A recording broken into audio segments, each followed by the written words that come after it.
Hello everyone, welcome to the podcast. Wanna hear something? I'm Nidhi and I'll be your host for this episode. Today, we are going to look at the fifth episode of this podcast. The story today is called The Farmhouse. Enjoy!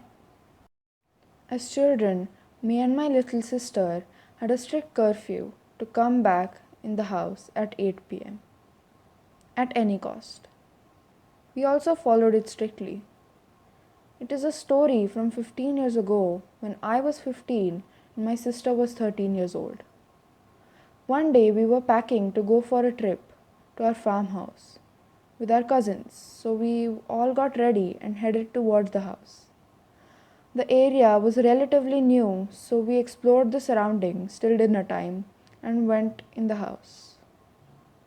It was about 10ish when our older cousin came up with an idea to sneak outside of the house. Now that the parents were asleep, being afraid of our parents and always following the curfew, me and my sister refused at first. But then they started to tease us.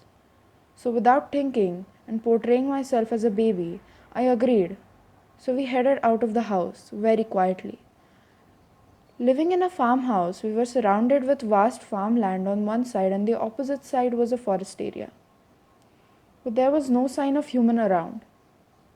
We kept on walking under the street light until we reached the last one. We stood under it and started to hear a buzzing sound. Unsure of what it was, we started looking around. Then I gazed up above. The light above us was the one that was making the noise.